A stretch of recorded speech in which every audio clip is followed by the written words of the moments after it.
Hello everybody, welcome back to Muramasa Genroku Legends. I got a new guest. Welcome, Torpid Typist. How you doing?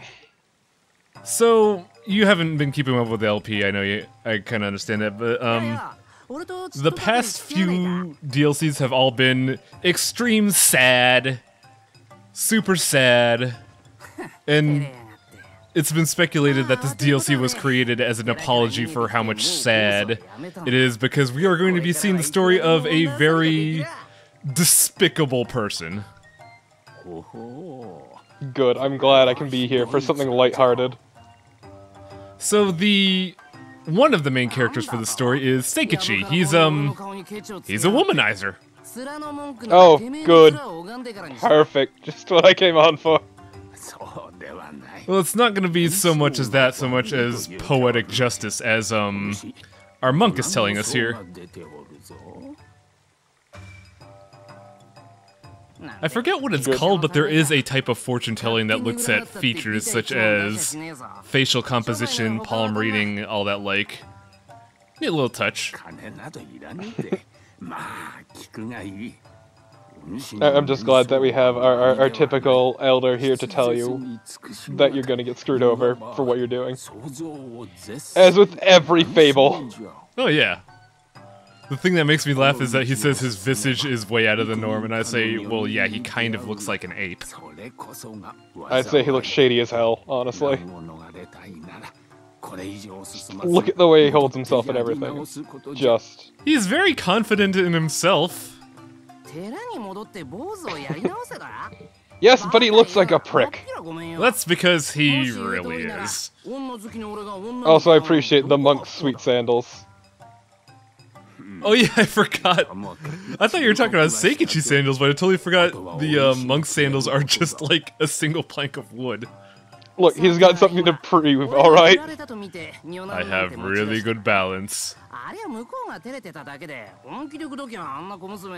So I keep bringing up localization issues with this game, and some of Seikichi's lines really do convey that idea. Because I don't think they mentioned game face at all in Genroku era Japan. I don't see the issue. I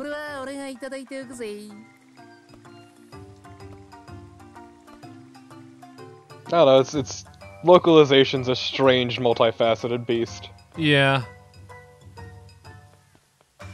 So we just get to see how dedicated Seikichi is to his own ambitions. Just drawing all these assumptions about someone he only just gotta look at. Oh yeah.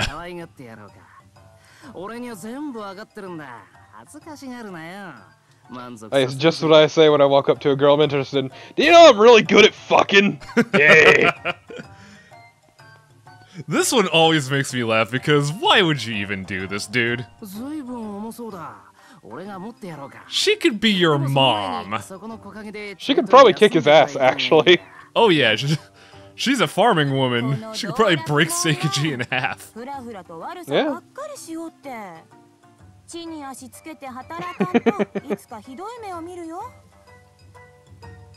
I like this lady, she's really good.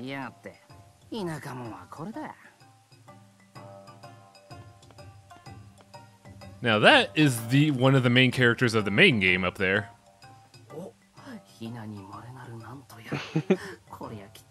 They actually made a new set of sprites for her specifically for this DLC.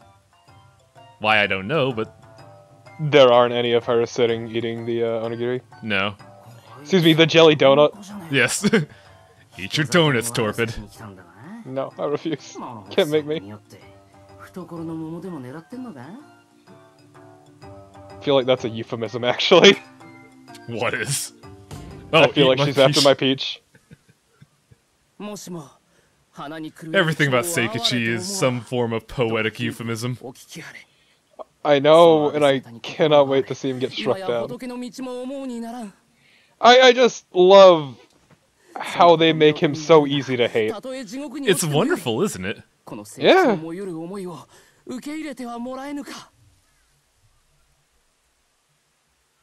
Now, here's the other player character.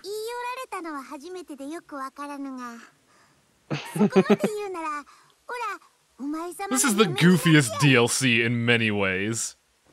Good as it should be. It's fantastic. Like, there's a reason why Raj calls that other girl a monster girl, because she is quite literally possessed by an evil swordsman. Oh, good. So it's a little nod to the main game.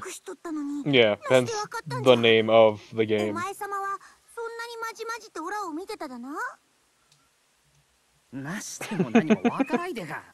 I also like how just fast-paced this DLC is. Because here's our first boss. I'm okay with this, actually.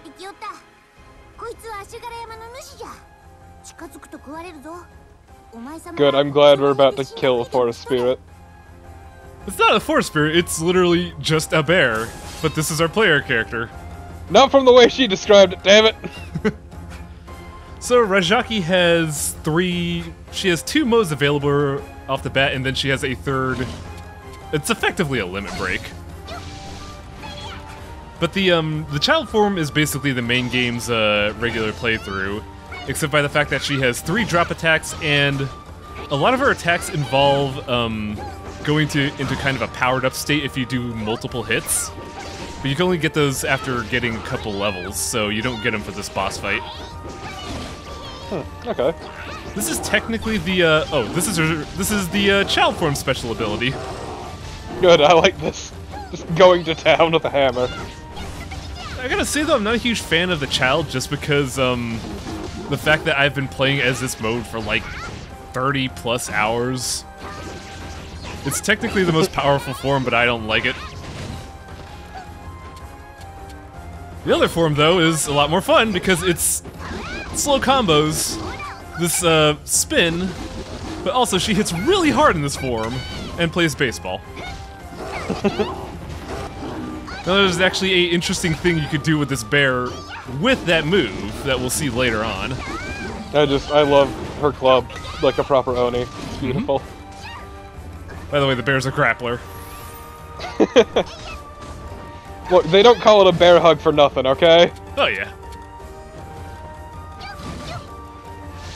The bear is actually pretty hard just because it rarely hit stuns. The only reason I'm getting it to hit stuns so much is because I'm spamming the shit out of skills. Now I believe at this point, we actually can do the special trick with adult mode. No? I just gotta remember when I do it because I recorded these videos 2 months ago? Oh yeah, the bear can do a fucking air slash. That should be long enough to remember, it's fine. Though you seem to be really bad at landing that orb. Yeah, this is what happens when the bear's in red mode. He can throw the ball back. Good, finally, I can relive my Ganondorf dreams. I don't know if you can actually play Dead Man's Volley with the ball. What I like to do is I like to get him stuck in the fireball grab animation, get behind him, and then just beat the shit out of him. Though, you mentioned that the child form is the most powerful. Why is that? She could do a lot of attacks really quick and then get out. With Muramasa, you don't want to be hit much, if at all. Especially in the mode I'm playing where enemies scale to your health. So she has a really good capacity to just get a bunch of hits in and then get out. And then a lot of her later moves involve doing more damage the more hits you do. I can definitely see that being very useful, including for juggling, like you just showed off. Oh yeah. The hammer is really good for juggling because it's just consistent beatdowns with heavy stagger rate. Now we get to see the third form.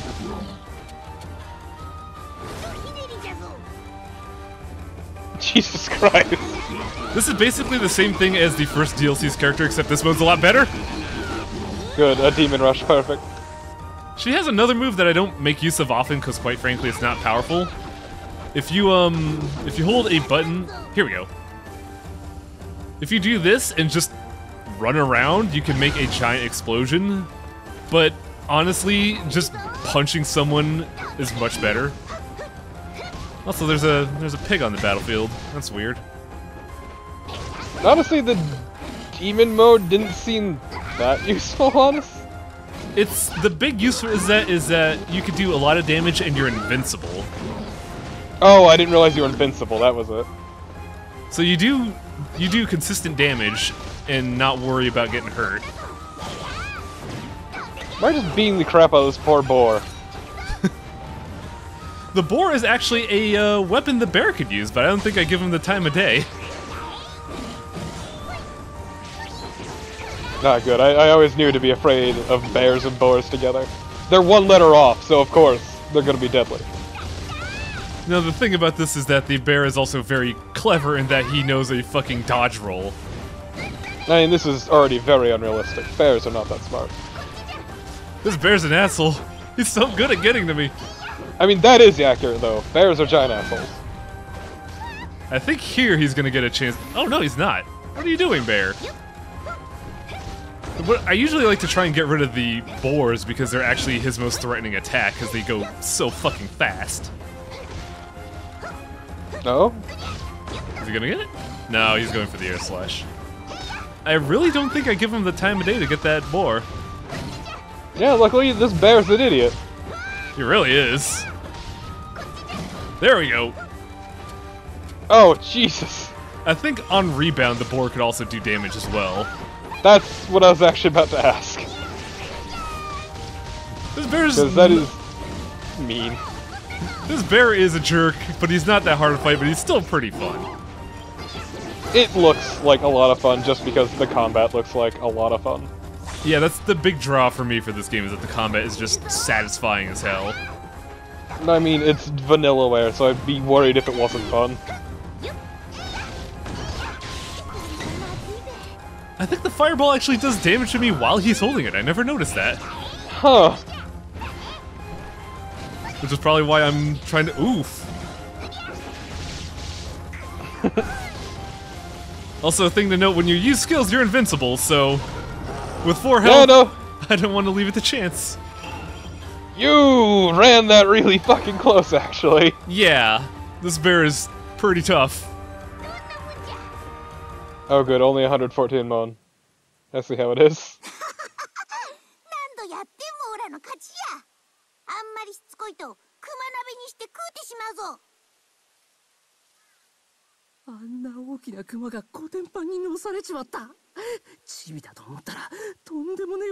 And she's not a monster though, she's a demon, goddamn. Yes, there's a difference. She's actually capable of sympathy, I think.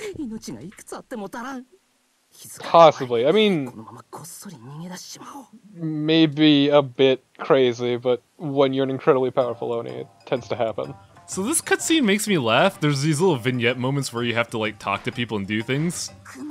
There's a small hide-and-seek thing here, but it's really, silly, and the way I do it shows it that maybe makes me think Raj is kinda dumb.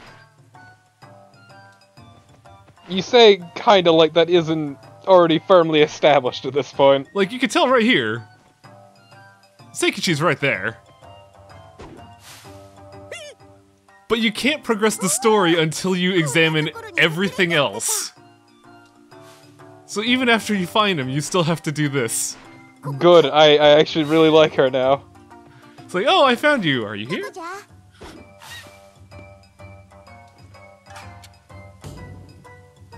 I don't see the issue there. It's just really silly to me from a programming standpoint. Yes, but it's entertaining from a character standpoint. Yeah. And yes, she is a daughter of the literal king of hell. Oh, good, yeah. Good old Lord Enma. You're in Yes, pretty hot sophisticated water. grace. Thank you.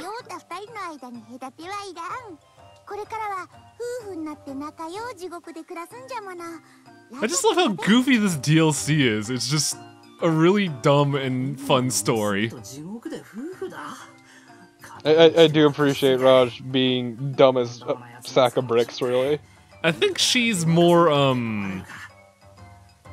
it's more of an innocent, like, she just doesn't know shit in general, because she's like 9.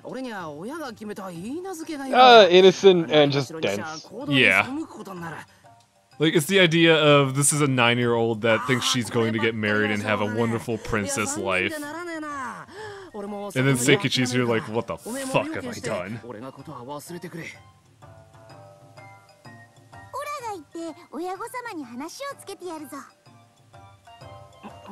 She could literally kill his parents, actually. Wouldn't that be something? And I mean, would you really say no if your son was getting betrothed to a princess of hell? Like, would you be able to say no, I think is a better question. I think the actual question is, would they believe that? I mean, you've seen this tiny child. It's very easy to believe.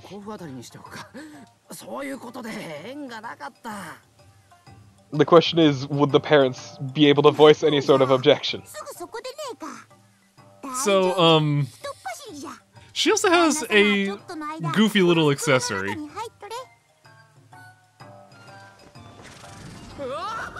Oh good, a bag of holding, finally. Yep. This is actually a mythological thing that will be explained next episode. Oh hell yeah!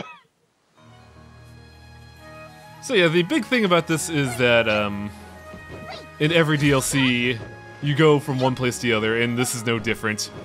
Raj is not an in-depth character like Ganbei or Arashimaru. She is very simple in her design, just beat things up, go to town.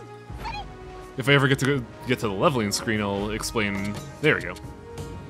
The main gimmick with Raj is that she is a risk-reward character. She is built to do a lot of damage, however, by doing so, she takes a lot of damage. Ah, sounds like my kind of character, actually. And if you, for a split second we saw it, but I didn't show it off.